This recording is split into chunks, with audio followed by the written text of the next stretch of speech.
I'm satisfied, not surprised, satisfied. On October 6th, I warned you about CoHNA, their Islamophobic Director of Government Relations, their hate speakers. I mentioned HSS as one of CoHNA's partner organizations, briefly in passing. I predicted that they would respond. Then on October 18th, you gave CoHNA that platform anyway, 23 of their logos in this building.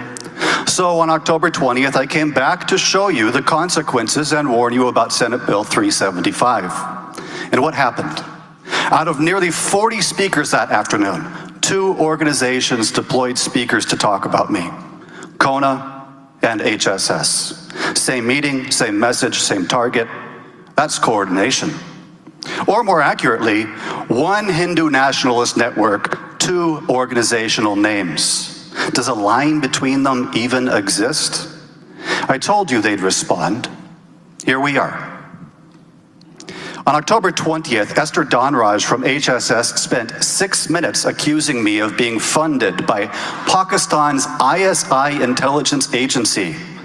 She cited as her source something called Disinfo Lab. Here is what she did not mention. The Washington Post exposed Disinfo Lab in 2023 as a front operation run by India's intelligence agency RAW, the Research and Analysis Wing, India's equivalent of the CIA. An organization you gave a platform, after I warned you, used foreign intelligence propaganda to attack an American citizen in your chambers with your legitimacy. That's transnational repression when foreign governments reach across borders to silence critics, documented in real time with a city council seal of approval. On October 6th, I didn't explain what RSS is. I didn't document the HSS-RSS connection. That wasn't my focus. But Esther spent 6 minutes defending HSS against what I barely mentioned. 6 minutes deploying Indian intelligence propaganda against me. She made RSS my focus, so let me correct that omission now. My actual sources on RSS. Amnesty International calls RSS a right-wing group which incites people to violence. Human Rights Watch says RSS is a militant group which is directly responsible for violence against Indian minorities. The United States Commission for International Religious Freedom explains that RSS aggressively presses its view that non-Hindus are foreign to India and has perpetrated numerous incidents of intimidation, harassment, and violence against minority communities. Here's what India's own media says about HSS. Z News, owned by a former RSS member, calls HSS the overseas unit of the RSS. The Hindustan Times calls it an organization with close links to the RSS that works in close coordination with RSS leaders. The Hindu reports that RSS units outside India are known as the HSS. NDTV describes it as the RSS's foreign wing. Direct quotes from India's major newspapers. Now, Esther Dhanraj stood at this podium and dismissed doctors Adri Trushk and Rohit Chopra as personal opinions. She said, they're not verified research. This is RSS. Rashtriya Swayamsevak Sangh.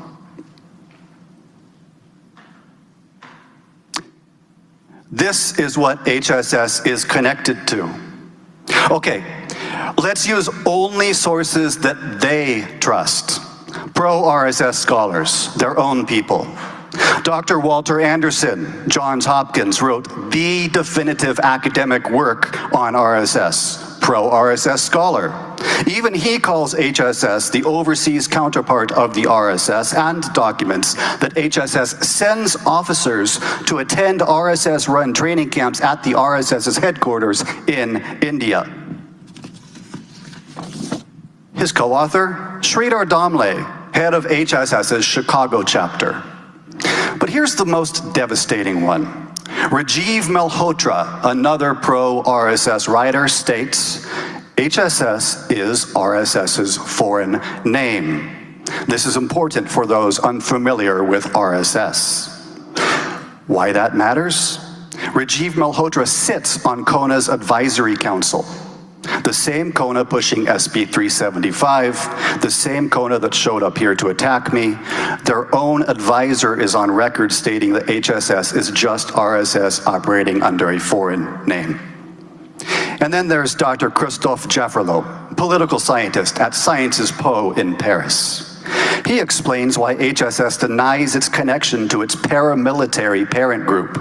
The HSS, he says, is the RSS operated under a different name, but will strive to mask the links they have with the RSS to avoid being overtly stigmatized. A leading scholar explaining their exact strategy. Now here is why this matters to Georgia. SB 375 is a legislative Trojan horse. Pushed by this Hindu nationalist network, it writes Hindu phobia into Georgia's civil rights law. And how does SB 375 define Hindu phobia? A set of antagonistic, destructive, and derogatory attitudes and behaviors towards Hinduism. Read that again. Antagonistic attitudes towards Hinduism. Is documenting RSS history and antagonistic attitude towards Hinduism, is citing human rights reports about the 2002 Gujarat pogrom, derogatory towards Hinduism, is quoting RSS founders' destructive behavior. Perhaps prosecutors can define what an attitude is. Perhaps they can distinguish between criticizing RSS and being derogatory towards Hinduism. Perhaps. Perhaps. Or perhaps the vagueness is the weapon. Notice what happens. I document RSS founders praising Hitler. CoHNA calls it Hindu phobia. I cite federal evidence of Ra's assassination plot on US soil. HSS responds with raw propaganda. I quote their own advisory council member, Rajiv Malhotra. They deploy the same tactic. If quoting CoHNA's own advisor constitutes Hindu phobia, then the word has lost all meaning except as a shield for Hindu nationalist political operations. That's not defense, that's smokescreen. SB 375's vague definition gives it legal force. It transforms documentation into discrimination. It makes human rights advocacy prosecutable.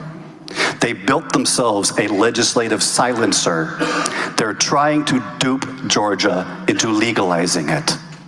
Someone in city government approved 23 logos. Someone coordinated with the mayor's office. Someone gave them this platform. Who?